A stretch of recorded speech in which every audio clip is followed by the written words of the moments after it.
আজকে বেলা 11 ঘটিকায় আমাদের ত্রিপুরা রাজ্যের ডিজিপি মহান উদ্দেশ্যক পুলিশের ডিজিপি অনুরাগ ধ্যানকর আত্মহত্যা করছে, মানে সুসাইড করছে উনার কোয়ার্টারের মধ্যে, পুলিশ হেডকোয়ার্টারের মধ্যে উনার যে বাসভবনে উনি সুসাইড করছে। আজকের সুসাইড করার পেছনে কারা দায়ী?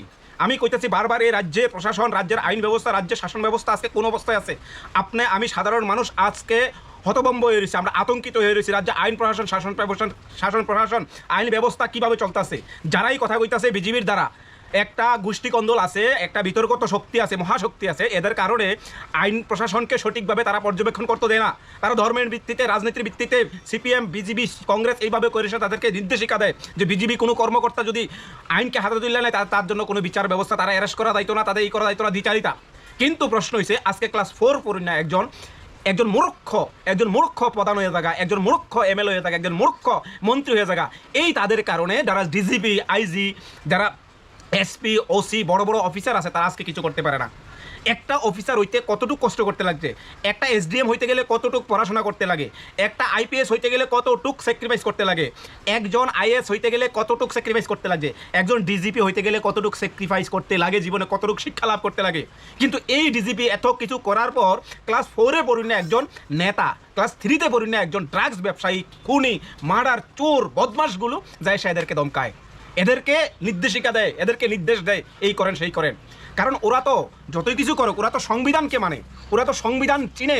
যারা আইপিএস অফিসার আছে তারা তো সংবিধান কি বুঝে, সংবিধানের নিয়মকানুন বুঝে, তারা সংবিধান অনুযায়ী কাজ করতে চায়। কারণ এই দেশ চায় ধর্মনিরপেক্ষ, আইন সবার জন্য সমান, শাসন সবার জন্য সমান। কিন্তু বিজেপি শাসিত রাজ্যে কোনো পুলিশ অধিকার থেকে শুরু করে কোনো আইন ব্যবস্থা, শাসন ব্যবস্থা আজকে সব তুঙ্গে, আজকে কথা বলার সাহস পায় না কেউ। আজকে এই রাজ্যের মহানির্দেশক পুলিশের উনি পর্যন্ত আত্মহত্যা করতে বাধ্য হয়েছে। আপনারা দেখছেন কিছুদিন আগে তোফাজ্জল হোসেন কিভাবে, আমাদের বিধায়ক, মাননীয় বিধায়ক তোফাজ্জল হোসেন কিভাবে একজন অফিসারের ঘরে ঢুকে সেটা গালিগালাজ করে। আপনারা ভিডিওটা দেখেন। আমাদের অমরপুরের বিডিও সাহেবকে ক্লাস 3-তে পড়ি না মূর্খ, গাঞ্জাখুর, চোর, বদমাশগুলি একটা ভিডিও অফিসে ঢুকে সে কীভাবে ভাঙচুর চালায়, যেগুলি প্রকাশ্যে এগুলি প্রকাশ্যে দেখতে পারতেছেন, যেগুলি মিডিয়ার সামনে এগুলি দেখতেছেন।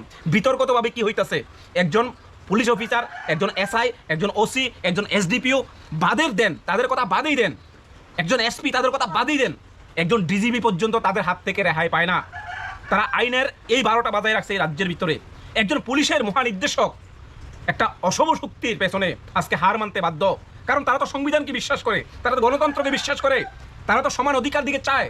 সংবিধান কি বলে, আইন কি বলে সেটা তারা জানে। তারা তো আর মূর্খ না, তারা তো আর ক্লাস 4-এ পড়ে সেটা ড্রাগস করে, সেটা চুরি করিয়া, মাফিয়াগিরি করে, সেটা মানুষকে মারা করে, সেটা মানুষকে খুন করে, সেটা তারা ডিজিপি হইতে পারছে না। কিন্তু তাদেরকে ক্লাস 4-এ পড়ে একজন মূর্খ, একজন চোর, একজন গাঞ্জাখুর, একজন বদমাশ, একজন নারী নির্যাতনকারী তাদেরকে দমকায়। এই হচ্ছে রাজ্যের আইন ব্যবস্থা, শাসন ব্যবস্থা। আজকে যে জায়গায় একজন মহানির্দেশক আত্মহত্যা করতে বাধ্য হয়েছে, তাদের অশুভ শক্তির কাছে হারছে। কারণ রাজ্যের আইন ব্যবস্থা, শাসন ব্যবস্থা যদি কোনো কিছু কয়, তাদের বিরুদ্ধে কয়, তাকে এখান থেকে ওখানে ছাঁটাই করবো, ওখান থেকে ওটাকে ছাঁটাই করে এখান থেকে ওদের পাঠাইবো, পাঠাই এসে কিছুক্ষণ পরে একটা টার্মিনেশন ধরাই দিব। তাদের সরকারের বিরুদ্ধে কথা কওয়া যাইতো না। তারা একজন চোখের সামনে বিজিবির কর্মকর্তারা লাঠি দিয়ে ভাঙচুর করতেছে, মানুষের বাড়িঘর ভাঙচুর করতেছে, মানুষকে মারতেছে, পিটতেছে, প্রকাশ্যে রাস্তায় খুন করতেছে, কোবাইতেছে, মারতেছে, কিন্তু তাদের প্রতি কোনো আইন নাই, তাদের প্রতি কোনো শাসন নাই। রাজনীতি সবাই করেন, তবে এই যে অবস্থা রাজ্যের মধ্যে দেখতেছেন, সারা দেশের মধ্যে যে অবস্থা দেখতেছেন, হিন্দু মুসলমান এই সেই করে সেটা বেলা শেষে ক্ষতি কার হইতেছে? একবার চিন্তা করেন, বেলা শেষে ক্ষতি কার হইতেছে? আপনারা রাজনীতির ঊর্ধ্বে যান। হ্যাঁ, রাজনীতির প্রত্যেকটা মানুষের, দল মত নির্বিশেষে প্রত্যেকটা মানুষের তার ব্যক্তিগত চোজ থাকতেই পারে, একটা রাজনীতির সাথে জড়িত থাকতেই পারে। আইন তো সবার জন্য সমান, কিন্তু আইনের ক্ষেত্রে কেন দ্বিচারিতা করা হয়? একজন অফিসার অল্প দুঃখে, একজন শিক্ষিত, একজন ডিজিপি কিন্তু সাধারণ মানুষ না, একজন সাধারণ মানুষ না। ক্রমাগত বিজেপি সরকার আসার পর থেকে মানসিকভাবে, সার্বিকভাবে ওনাকে টর্চার করা হইতেছে। কারণ ও প্রকাশ্য তো তাদেরকে মারতে পারতেছে না, বিজেপি গুন্ডা বাহিনী দিয়ে তো তাদেরকে মারতে পারতেছে না। এই কারণে তাদেরকে মানসিকভাবে টেনশনে রাখে, সেটা মানসিক চাপে হলায়, সেটা তাদেরকে এইভাবে ইয়া করতেছে। আজকে দেখছেন দিল্লির ভিতরে যারা যুবক যুবতী আছে, ইয়াং জেনারেশন আছে এই ভারতবর্ষে, তারা কিভাবে প্রতিবাদ করতেছে। লাখো লাখো হিন্দু মুসলমান শিখ সেই সকল অংশের মানুষ, জাতি ধর্ম বর্ণ নির্বিশেষে আগামী ভবিষ্যতের জন্য তারা লড়াই করতেছে।